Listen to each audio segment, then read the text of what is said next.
एक बार ऑब्जेक्टिव करने से पहले ध्यान से सुनो मेरी बात है, थोड़ा सा लेखक के बारे में कर लो। लेखक के बारे में कर लोगे तो ऑब्जेक्टिव सब आसान हो जाएगा। क्लियर है? तो सबसे पहले ध्यान से देखना मेरे भाई, द सोल्जर है ना, जो सोल्जर आपका चैप्टर है और इसके लेखक है रूपर्ट ब्रूक। कौन है? Rupert Brooke. इनका जन्म 3 अगस्त 1887 में हुआ था इंग्लैंड में। याद हो गया? 3 अगस्त, जिसमें 15 अगस्त मनाते हो यार, बहुत बढ़िया। 3 अगस्त 1887 में 8 8 2 को दिख रहा है, फिर 8 के बाद 7 आता है ना। तीनों लगातार भाई बहन है, ठीक है। मृत्यु की बात करोगे तो 3 से 23 याद रख लेना। अप्रैल 1915 में 27 साल तक बेचारे जीवित रहे थे। ये टोटल जिंदा रहे थे 27 साल, फिर मर गए थे। ग्रीस में मरे थे जाके, याद रख लेना, ग्रीक में, ठीक है। ग्रीस, कोई ग्रीक बोलता है। चलो, मम्मी का नाम इनका था रूथ मैरी ब्रूक। याद रहेगा किनके? रूपर्ट ब्रूक के मम्मी का नाम था रूथ मैरी ब्रूक। मुझे आशा है चारों याद हुआ। नहीं याद हुआ वीडियो रोक सकते हो यार, आपके हाथ में सब चीज़ है। फादर का नाम क्या है? William Parker Brooke. अब एक चीज़ आपको बता दूं, पिताजी विलियम पार्कर ब्रूक थे। अगर आपने अभी वीडियो चालू कर दिया, अगर ठान लोगे तो इस पूरे चैप्टर को याद करके ही जाओगे। 15 मिनट लगेगा। क्या 10 मिनट वीडियो देखोगे, उसके बाद 5 मिनट 2x पे लगा के देखोगे, फिर से रिवीजन कर लोगे, काम हो जाएगा। ऑक्यूपेशन से पोएट थे, यानी कि एक कवि थे। कौन? Rupert Brooke. क्लियर है? नहीं है, बस खाली इतना रखना कि भाई साहब कहाँ से? तो किंग्स कॉलेज कैम्ब्रिज फेलो, ठीक है। यहाँ से इन्होंने अपनी पढ़ाई जो थी कंप्लीट करी। वैसे पूछता नहीं है तो डरो मत, बता दिया है ना। यहाँ कह रहा है कि Brooke is remembered as war poet. इन्हें ना वार पोएट के नाम से जाना था, मतलब लड़ाई झगड़ा और वार होता है ना, जैसे युद्ध है ना, 2 देशों के बीच में, है ना, तो उस तरह से उनको याद किया जाता है। क्लियर? फटाफट आंसर बताना, फटाफट। आज मजा आएगा, एक एक क्वेश्चन की बारीकी से हम लोग जानने वाले। द सोल्जर वॉज कंपोज्ड, यानी सोल्जर को किसने कंपोज्ड किया है, किसने लिखा है? तो रूपर्ट ब्रूक ने। भाई साहब, बी नंबर ऑप्शन तुम्हें दिख रहा है, पहला का ऑप्शन तुम्हें याद हो गया। देख रहे हो ये मच्छर यार। चलो कोई बात नहीं, पहला याद हुआ, अच्छी तरीके से लाट लो, मज़ा आ गया होगा भाई साहब। चलो अगला सवाल देख लो। एक एक सवाल में मज़ा आएगा, मैं बोल रहा हूँ ना, एक एक सवाल में मज़ा आएगा अगर तुम यहाँ जुड़े रहे तब। डेली टाइम बता दे रहा हूँ, शाम में तुम्हें इतना टाइम पे डेली आपको 2 वीडियोज़ मिलती हैं भाई साहब, ऑब्जेक्टिव सब्जेक्टिव से रिलेटिव इंपॉर्टेंट वाली। The soldier is a, soldier क्या है? एक वॉर पोयम है ना, मतलब ये जो चैप्टर है एक वार पोयम है यार, याद रख लो। सोनेट भी है, ठीक है। चलो, सो बेहतर तरीके से ऑप्शन के अकॉर्डिंग आपको मारना होगा, ठीक है। चलो बहुत बढ़िया। अगला सवाल देखते हैं, 3 नंबर। अ सोनेट कॉन्सिस्ट, अब ये जो वार पोएट है भाई साहब, इज द सोल्जर एक वार पोएट है ना, एक कविता है भाई साहब। किस लेवल की? लड़ाई झगड़ा युद्ध के बारे में, बट एक सोनेट भी है। और सोनेट क्या होता है लाडलो? जिसमें 14 लाइन होता है। तो सोनेट में कितने लाइन होते हैं? 14 लाइन। तो बिल्कुल 14 लाइन वाला तुम्हारा चैप्टर है। 14 लाइन में हिंदी अर्थ इसका पूरा खत्म। पूरा चैप्टर को 14 लाइन में समझना है और मैंने बेहतर तरीके से समझाया है, और इसी वीडियो के डिस्क्रिप्शन में लिंक है, चले जाओ और पोएट्री में वो आपको मिल जाएगा, ठीक है। अगला सवाल देख लो, अगला 4 number. Rupert Brooke is a, Rupert Brooke क्या थे? Metaphysical poet, romantic poet, war poet? तो वार पोएट थे यार, हम लोग देखते आ रहे हैं ना, वार पोएट थे। बहुत बढ़िया। एक एक वीडियो तुम्हारे लिए इंपॉर्टेंट है मेरा, याद बता देता हूँ, मतलब अभी बता देता हूँ लाडले, बहुत प्यार तरीके से। अ pulse in the eastern mind, बस ये वर्ड याद रख लो, ये जो लाइन है इस्तेमाल किया है सोल्जर के अंदर में। और डस्ट हुज इंग्लैंड बोर, ये भी इस्तेमाल किया। डस्ट मतलब धूल उल के बारे में बताया गया है, किसमें? द सोल्जर चैप्टर में। इफ आई शुड डाई, अगर मैं मर गया, ये भी किसमें बात किया गया है? रूपर्ट ब्रूक वाले चैप्टर द सोल्जर में। तो बस इस तरह से याद रखना है, क्योंकि लास्ट में यहाँ दे दिया है हैज बीन टेकन फ्रॉम, यानी ये सब जो लाइन आप देख रहे हो लाडलो, ये सब कहाँ से लिया गया है और किसके द्वारा लिखा गया है? तो ये लिया गया है द सोल्जर से। और किसके द्वारा? बाई, मतलब किसके द्वारा? तो रूपर्ट ब्रूक के द्वारा। याद हो गया है ना। तो एक एक लाइन, एक एक वर्ड को समझाऊंगा बेहतर तरीके से। एंड अगला क्वेश्चन कह रहा है तुम्हारा, Rupert Brooke bodies made from the dust. वो कहते थे रूपर्ट ब्रूक कि मेरा जो शरीर है ये मिट्टी से, धूल से, कण से मिलके बना है ना। कहाँ के? कौन से देश के यार? ठीक है, फटाक से इसका आंसर आप बता सकते हो क्या? इंग्लैंड के। कहते थे कि मैं यहाँ का हूँ, तो यहाँ के कण से मिलकर मेरा शरीर जो है वो बना है, इंग्लैंड से। क्लियर है? चलो, तो इंग्लैंड के धूल से, कण से, मिट्टी से मेरा जो शरीर है वो बना है। अगला कह रहा है how many times the poet used England. Poet ने इस चैप्टर के अंदर में द सोल्जर चैप्टर के अंदर में इंग्लैंड शब्द का इस्तेमाल भाई साहब कितने बार किया है ना। द सोल्जर चैप्टर के अंदर में कितने बार इस्तेमाल किया है, तो बिल्कुल बिल्कुल बिल्कुल कितने बार दिख रहा है, 6 बार है ना। किस शब्द का, इंग्लैंड शब्द का। चलो अगला सवाल देख लो 8 नंबर। 8 नंबर सवाल में मजा आ जाएगा। कह रहा है कि if the dies of foreign about his body is buried there then it will be place of sorry कह रहा है यदि उसकी मृत्यु विदेश में हो और उसका शव नहीं दफनाया जाए तो वह स्थान कौन सा होगा। वो बोलते हैं इंग्लैंड होना चाहिए।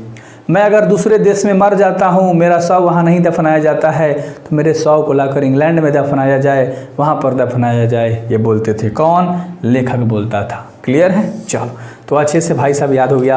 अगर मान लो अमेरिका में मरे गए तो इंडिया मतलब इंडिया नहीं इंग्लैंड में लाकर छोटी सी उनको एक ज़मीन दी जाए इंग्लैंड में, जहाँ उनको अच्छे से दफनाया जाए। क्लियर। चलो अगला, if there is no quarrelling I any countries when I country will be like. अगर किसी देश में झगड़ा ना हो तो देश कैसा होगा भाई साहब। अगर कोई देश में झगड़ा ही ना हो, कह रहा है ना कि if there is no quarrelling का मतलब होता है झगड़ा करना, ऑफ एनी कंट्री यानी कोई भी देश में अगर मान लो झगड़ा ना हो, ना हो, देन भी कंट्री विल बी यानी वो कंट्री कैसा हो जाएगा, वो कंट्री कैसा हो जाएगा लाडलो, वो हो जाएगा हेवन, बिल्कुल स्वर्ग के जैसा, बिल्कुल स्वर्ग के जैसा। जहाँ कहीं लड़ाई कहीं झगड़ा कुछ भी ना हो, वो हो जाएगा बिल्कुल स्वर्ग के जैसा। मज़ा आ रहा है। चलो याद तो हो रहा होगा भाई, जितना मैंने अभी बताया एक एक ऑब्जेक्टिव आपको याद हो गया होगा। क्यों, क्या बोलते हो। कह रहा the poet Rupert Brooke praised. जो रूपर्ट ब्रूक है भाई साहब वो प्रशंसा करते हैं, है ना। जो रूपर्ट ब्रूक है वो प्रशंसा करते हैं लाडलो किस चीज़ की, इंग्लैंड की, है ना, इंग्लैंड देश की। चलो है ना। चलो भाई साहब आप लोग पकड़ने लगे हो अब ऑब्जेक्टिव कि हाँ फील आ रहा है, कहानी पता लग रहा है। पूरा इंग्लिश पढ़ाया है, प्रोज पोएट्री, डिस्क्रिप्शन में लिंक है, प्लेलिस्ट में मिलेगा। ऑब्जेक्टिव का अलग प्लेलिस्ट बना दिया है, टोटल चैप्टर उसमें मिल जाएगा, इसी वीडियो के नीचे है। देयर इज आइडियलिस्टिक पैट्रियोटिज्म, कह रहे कि मैं आदर्शवादी हूँ, देशभक्ति हूँ, मैं आदर्शवादी देशभक्त हूँ, है ना। जो खाली स्थान है वहाँ पर क्या होगा, the soldier. The soldier chapter के अंदर में बात करी गई है कि मैं आदर्शवादी हूँ, मैं देशभक्ति हूँ। ये बात कहता है रूपर्ट ब्रूक अपने आप से, है ना। चलो अगला सवाल देख लो 12 नंबर। कह रहा है कि virtues of a true soldier has been shown depicted by, यानी कि ये कह रहे हैं कि एक सच्चे सैनिक के गुणों को दिखाया गया है। एज ना एक, है ना, एक सच्चे सैनिक के गुणों को दर्शाया गया है। वो सैनिक है रूपर्ट ब्रूक।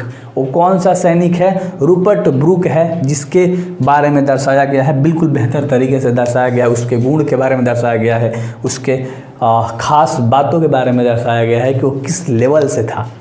अगला सवाल कह रहा है कि द रिचर डस्ट रेफर, यानी है ना, ये थोड़ा सा टाइपिस्ट वाले की क्लास लगानी पड़ेगी। चलो समृद्ध धूर का जो संदर्भ है मेरे भाई, ये कौन से चैप्टर में बात करी गई है, अच्छे से याद रख सकते हो एंड इसका आंसर आप बेहतर तरीके से बता सकते हो। The poet body shoulder body, है ना। चलो बिल्कुल बिल्कुल बिल्कुल। अगला सवाल के ऊपर बात करें। कह रहा है 14 नंबर का सवाल, his country has given him and made matured, यानी उसके देश ने उसे दिया है, मैच्योर बनाया है, परिपक्व बनाया है।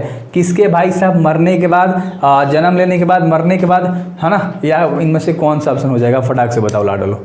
बहुत बढ़िया, जन्म के दौरान ही उसके देश ने उसे बहुत चीज़ दिया है।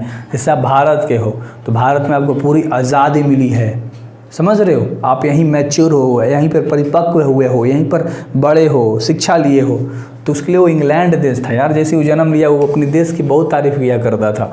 मैं तो बता ही रहा हूँ ना, देशभक्ति था, देश प्रेमी था, है ना। बहुत बढ़िया। कह रहा England has given him, England ने उसे क्या दिया यार, to love river to wash and fresh air breathe. वो कह रहा है कि मुझे हाथ धोने के लिए मतलब नदी दिया है, वॉश, है ना, बिल्कुल मस्त तरीके से फ्रेश हवा मिला है मुझे इंग्लैंड के अंदर में, मैं सांस ले सकता हूँ। इंग्लैंड ने उसे नहाने के लिए नदी और सांस लेने के लिए ताज़ी हवा, प्यार करने के लिए शिक्षा दी है और साथ में फ्लावर भी। क्लियर है। चलो बिल्कुल। अगला सवाल देख लो 16 नंबर। कह रहा है कि इन हॉट एट पीस, ध्यान से देखना, in heart at peace under an English heaven it's from. कह रहा है कि जो ये जो वर्ड आपको दिख रहा है ना, इन हार्ट एट पीस, यानी दिल में शांति है, अंडर एन इंग्लिश हेवन, यानी अंग्रेजी स्वर्ग है, अंग्रेजी जो हमारा स्वर है बिल्कुल स्वर्ग की तरह है। इस फ्रॉम में कहाँ से लिया गया है, तो द सोल्जर चैप्टर से लिया गया है, द सोल्जर चैप्टर से लिया गया है लाडलो, है ना। अगला सवाल जरूर सब्सक्राइब करना, शाम में 6:30 8:30 बजे से डेली जुड़ो ऑब्जेक्टिव के लिए।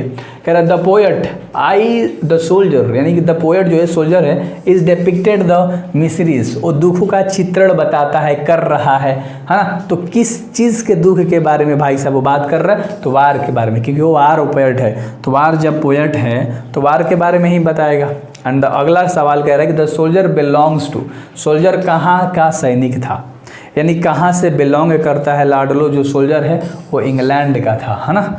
वो कहाँ का था, इंग्लैंड का था। यार जवाब दो बेहतर तरीके से, दो ना यार, ठीक है। चलो अगला सवाल देखो 19 नंबर, कह रहा है कि the speaker is not afraid of, जो वक्ता है वो डर नहीं सकता, वो डरता नहीं है ना, वो डरा नहीं। बता दो, मृत्यु से, जिंदगी से, शेर से, या नन ऑफ दीज हो जाएगा। तो किससे नहीं डरता है लाडलो, फटाक से आंसर दो। मृत्यु से कभी नहीं डरता था। कौन, रूपर्ट ब्रूक। कौन, रूपर्ट ब्रूक। और अगला 20 नंबर सवाल कह रहा है कि Rupert Brooke speak in the guesses of an, जो रूपर्ट ब्रूक था भाई साहब एक छाया में बोलता था, मतलब एक किसी भी चीज़ की छाया लेकर बोलता था, मदद जैसे बोल सकते हो, ठीक है। तो किस देश की भाई साहब, फटाक से बताओ। 20 का ऑप्शन नंबर कौन सा हो जाएगा, इंग्लैंड, है ना। तुम्हारे मन में चल ही रहा था। चलो क्लियर है। अगला सवाल, अगला सवाल कह रहा है कि Rupert Brooke was born in, Rupert Brooke का जन्म कब हुआ था लाडलो, 1887 में। मैंने आपको बताया था, है ना, डेट भी बताया था यार, अगस्त में, है ना। चलो अगला सवाल देख लो, रूपर्ट ब्रूक वॉज डाइड। अब रूपर्ट ब्रूक की मृत्यु भाई साहब बतानी है तुम्हें। रूपर्ट ब्रूक की मृत्यु कब हुई थी लाडलो, फटाक से बता दो, फटाक से 1915 में। हाँ चलो, तुम्हें याद है 26 साल ये जिंदा रहे थे। अगला सवाल, द सोल्जर इज, सोल्जर क्या है, एक कोड है, सोनेट है। तो मैंने बताया तो सोनेट है, और सोनेट में क्या होता है भाई, टोटल 14 गो लाइन होता है। टोटल को होता है 14 गो लाइन होता है। क्लियर। अगला सवाल कर ले 24, सील्ड स्टैंड फॉर, ये जो कॉन्सील्ड जो आपको एक वर्ड दिखाई दे रहा है भाई साहब, ये कहाँ से स्टैंड करता है, द सोल्जर चैप्टर के अंदर में। एक कहाँ से स्टैंड करता है द सोल्जर चैप्टर में, तो हिडन से। हिडन और कंसील्ड एक ही चीज़ है, याद रख लेना। चलो क्लियर है, तो हिडन से मतलब छिपा हुआ।